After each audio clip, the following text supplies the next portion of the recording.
voyait le vivant de Thérèse, il y a un lien qui s'établit avec l'œuvre d'Auteuil.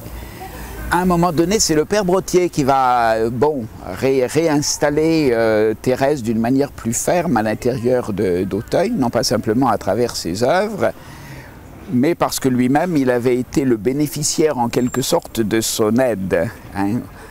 À l'issue de la guerre, il se demandait encore comment il était vivant.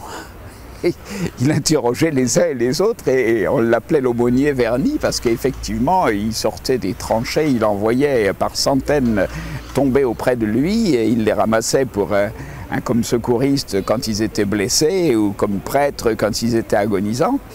Et lui-même s'en sort indemne.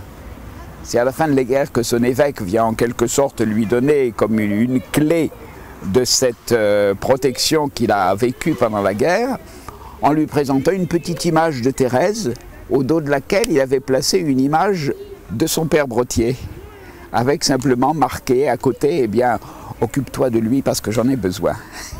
Donc il comprend qu'il a une dette à l'égard de Thérèse.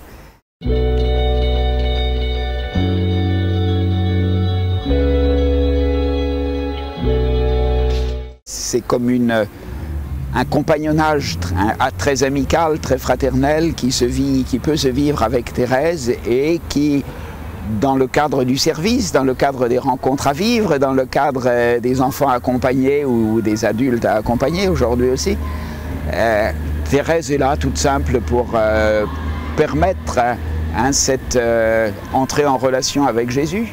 Et en particulier avec le Dieu d'amour qui pour elle est premier. Hein. Elle-même, elle a fait un passage d'un Dieu qui était le Dieu un peu justicier et il y avait tout un ensemble de pratiques qu'il fallait vivre dans sa foi chrétienne. Et Thérèse, elle avance résolument sur un chemin de miséricorde. Donc l'annonce de la bonne nouvelle avec Thérèse, ça devient une annonce beaucoup plus, j'allais dire, beaucoup plus douce, beaucoup plus heureuse, beaucoup plus joyeuse, parce que c'est l'annonce d'un Dieu d'amour.